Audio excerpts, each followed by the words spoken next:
और इसका भी आज सामने प्रमाण आ चुका है।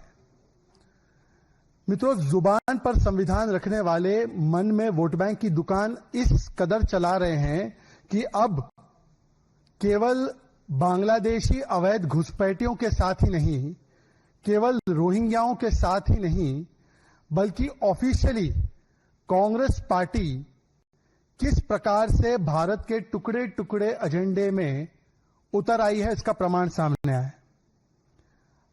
अभी कुछ दिन पहले हमने देखा है कि एक प्रवोक करने की कोशिश की गई, भारत के नॉर्थ ईस्ट को, भारत के अभिन्न अंग को किसी और देश का हिस्सा बताकर किस प्रकार से एक भारत के टुकड़े करने की मानसिकता सामने निकल कर आई।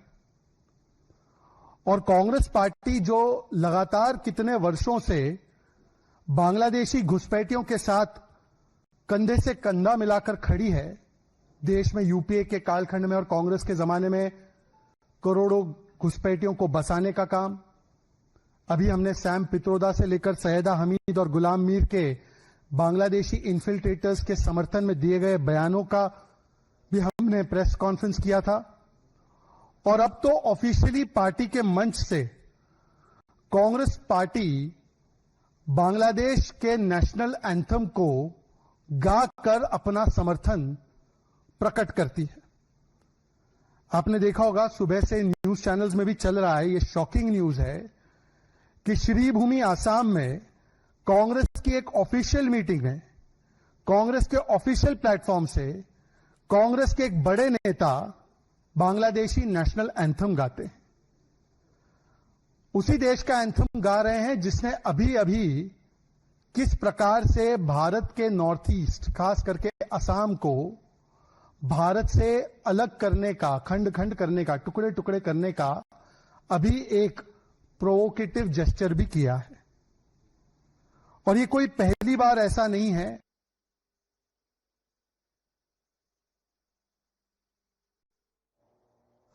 और किस प्रकार से पाकिस्तानी एजेंडे के साथ रिश्ता रहा है। 26/11 में पाकिस्तान पर कोई कार्रवाई नहीं करना, 26/11 के लिए पाकिस्तान को क्लीन चिट देना, सॉफ्ट कॉर्नर रखना पाकिस्तानी आतंकी हमलों पर, सॉफ्ट स्टैंड लेना पाकिस्तान पर, 370 हो, सर्जिकल स्ट्राइक हो, उस पर सुर से सुर मिलाना। पर अब जिस प्रकार से बांग्लादेशी घुसपैठियों के साथ साथ आज खुलकर कांग्रेस पार्टी उस समय पर समर्थन दे रही है, एक बांग्लादेश का, जब वहां से भारत को टुकड़े करने की और भारत के हिस्से हिस्से करने की बात आई है। और ये कोई संयोग नहीं है, ये सोचा समझा प्रयोग और उद्योग बन चुका है, वोट बैंक का उद्योग। क्योंकि इससे पहले आपने देखा होगा, सैम पित्रोदा जो भारत के नॉर्थ ईस्ट के लोगों को चाइनीज कहते हैं, वही सैम पित्रोदा ने अभी बयान दिया सितंबर में कि I feel at home in Pakistan and Bangladesh. तो आप सोचिए कि बांग्लादेश का नेशनल एंथम भी कांग्रेस पार्टी की तरफ से गाया जाता है, पाकिस्तान का तो गा ही रहे थे। फिर उसके बाद हमने देखा, इससे पहले सैम पित्रोदा ने बांग्लादेश और पाकिस्तान के विषय में क्या स्टेटमेंट दिया था। इससे पहले सैम पित्रोदा ने खुलकर बोला कि क्या हुआ अगर बांग्लादेशी घुसपैठ घुसकर आ गए देश में, हमें इसके ऊपर कोई आपत्ति नहीं जतानी चाहिए, थोड़ा एडजस्ट हम लोगों को कर देना चाहिए। आपने देखा होगा कि इससे पहले गुलाम मीर ने झारखंड चुनाव के समय पर खुलकर कहा था कि हमारा एजेंडा है घुसपैठियों को गैस सिलेंडर दे देना। सैयदा हमीद, जो कि कांग्रेस पार्टी के प्रथम परिवार की बहुत करीबी मानी जाती है, प्लानिंग कमीशन में थी, उन्होंने भी कहा था कि असम एक बड़ा डेंजरस प्लेस है, असम बड़ा डेंजरस प्लेस है, और अगर कोई घुसपैठिया बांग्लादेशी आ गया है तो हमें उसे अपना लेना चाहिए। उसका भी तो ये जमीन है, उसकी भी तो ये जगह है, उसकी भी तो दुनिया है। तो बांग्लादेशी घुसपैठियों के साथ खड़े होते होते आज देश विरोधी, भारत के टुकड़े टुकड़े करने वाले एजेंडे के साथ कांग्रेस पार्टी किस प्रकार से खड़ी है, उसका जो प्रमाण है वो हमें असम कांग्रेस के पार्टी कार्यालय से मिलता है, जब वहां से खुलकर बांग्लादेश का नेशनल एंथम गाया जाता है श्रीभूमि से। और आप देखिए ये तब बयान आ रहा है जब कुछ ही दिन पहले प्रियांक खड़गे ने असम के युवाओं को अपमानित किया, कहा कि ये असम के यूथ में कौन सा टैलेंट है। ये कांग्रेस पार्टी वही पार्टी है जिसने भूपेन हजारिका जी का भी अपमान किया। ये वही कांग्रेस पार्टी है जो 1962 में नेहरू जी ने बाय बाय असम कह दिया था। ये वही कांग्रेस पार्टी है जिसने नॉर्थ ईस्ट पर बम गिरवाए थे। ये वही कांग्रेस पार्टी है जब भारत जोड़ो यात्रा हुई तो राहुल गांधी जी के मैप से असम को गायब कर दिया था।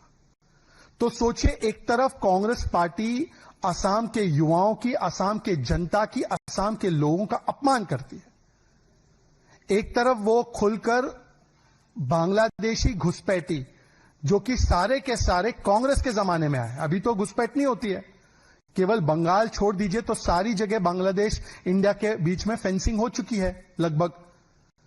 तो आज जिस प्रकार से बांग्लादेशी घुसपैठी, जिनको वैलिड आईडी और प्रूफ और सारे संसाधन देने का काम कांग्रेस की सरकार ने किया, जब हमारी सरकार डी से डिटेक्ट, डी से डिलीट और डी से डिपोर्ट करती है इलीगल्स को, घुसपैठियों को, तो कांग्रेस बोलती है डी से हम डिवाइड करेंगे, डी से हम डिस्टोर्ट करेंगे और डी से हम डिफेंड करेंगे इलीगल्स को। और इसी श्रृंखला में आज कांग्रेस पार्टी ने ऑफिशियली अपना स्टैंड घोषित कर दिया है, जो भारत विरोधी स्टैंड है। कल तक ये बनते थे पाकिस्तान के भाईजान, आज बन चुके हैं बांग्लादेश, और बांग्लादेश में से जो निकल कर आया है भारत को टुकड़े करने वाले सुर, उसके कदरदान। और ये सारी चीजें जो कर रही है कांग्रेस पार्टी, इंडी अलायंस के लोग, ये केवल और केवल वोट बैंक की राजनीति के चलते हम देख सकते हैं कि ये आज इस प्रकार से ये वोट बैंक के नाम पर भारत को टुकड़े करने के काम पर, केवल कांग्रेस पार्टी ही नहीं, ये जो घुसपैठिया प्रेम है, ये जो भारत विरोधी ताकतों के साथ मिल जाने का लक्ष्य है, वो केवल कांग्रेस के साथ साथ अब इंडिया अलायंस के बाकी दल भी कर रहे हैं। मानो कि टीएमसी हो, कांग्रेस हो, डीएमके हो, सब में पॉलिटिक्स ऑफ कैप, कैप मतलब कंपेटिटिव अपीजमेंट पॉलिटिक्स की एक रेस छिड़ी हुई है। और कौन सबसे बड़ी कैप कंपेटिटिव अपीजमेंट पॉलिटिक्स कर सकता है, इसकी एक कंपटीशन शुरू हो चुकी है। ये तुष्टीकरण का कंपटीशन और वोट बैंक का कंपटीशन है, जिसके चलते कांग्रेस पार्टी ऑफिशियली अपने मंच से बांग्लादेशी घुसपैठियों का समर्थन करती है, और दूसरी तरफ टीएमसी भी जो है वो कहती है कि वो है संविधान के साथ, पर किस प्रकार से जंगल राज और शरिया का राज वो चाहती है, उसका प्रमाण देती है। अभी एसआईआर का फेज 2 अनाउंस किया गया इलेक्शन कमीशन ऑफ इंडिया के द्वारा, और एसआईआर एक संवैधानिक दायित्व है, संवैधानिक अधिकार है इलेक्शन कमीशन का, ये सुप्रीम कोर्ट ने भी माना है। देश में चुनाव हो, चुनाव से पहले इलेक्टोरल रोल बनते हैं, इलेक्टोरल रोल इंटेग्रिटी के साथ बने, उसमें कोई खामी या कमी ना हो, उसमें कोई डुप्लीकेट वोटर्स के नाम ना हो, उसमें कोई गलतियां ना हो, ये इंश्योर कराना इलेक्शन कमीशन ऑफ इंडिया का काम है। इसीलिए एसआईआर एक्टिविटी आज से नहीं, 2014 से पहले भी 8 से 10 बार हो चुकी है। पर एसआईआर के नाम पर वोट बैंक करने वाले दंगे भड़काने के काम पर, ये एसआईआर के नाम पर फिर से जो दंगा भड़काऊ और भड़काने वाली जो भाईजान कमेटी है, वो फिर से कैसे काम पर आ चुकी है। अभी हमने एक बयान देखा है टीएमसी के नेता का, एक एमएलए है निशित मलिक, वो कहते हैं कि अगर एसआईआर इस देश में होगा और बंगाल में होगा और किसी का भी नाम काटा जाएगा, तो वो भारतीय जनता पार्टी के कार्यकर्ताओं को आग लगा देंगे। I will set on fire the workers of the BJP if SIR activity is done. सुबह हमने देखा है मीडिया में यह बयान चल रहा है कि फिरहाद हकीम ने धमकी दी कि वो इलेक्शन कमीशन के पैर तोड़ देंगे, हाथ तोड़ देंगे, अगर एसआईआर एक्टिविटी एक्सरसाइज की जाती है। ये वही फिरहाद हकीम है जिसने सेंट्रल फोर्सेस को भी धमकी दी है और मिनी पाकिस्तान की कल्पना लेकर वो मन में बैठे रहते हैं, ममता बनर्जी के बहुत ज्यादा करीबी मंत्री माने जाते हैं। अभिषेक बनर्जी ने भी धमकी दी है।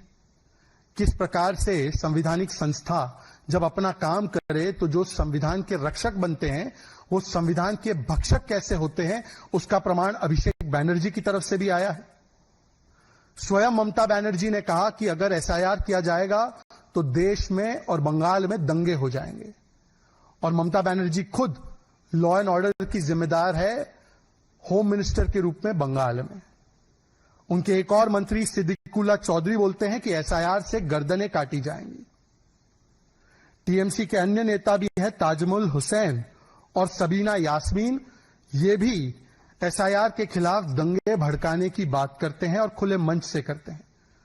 तो पूरी एक सीरीज, एक श्रृंखला है कि जब से ये एसआईआर एक्सरसाइज शुरू हुई है या एसआईआर एक्सरसाइज अनाउंस हुआ है, तब से टीएमसी के नेता एक के बाद एक दंगे भड़काने की और किस प्रकार से माहौल बिगड़े और इलेक्शन कमीशन को धमकी देने की और अब तो जान से मारने की भी धमकी दे रहे हैं। और ये इसलिए कर रहे हैं क्योंकि ये नहीं चाहते कि एसआईआर होने के बाद एक ऐसी इलेक्टोरल रोल बने जिसमें कोई बाहरी ना हो, सिर्फ बंगाली हो, सिर्फ भारतीय हो जिसको वोट करने का अधिकार मिले।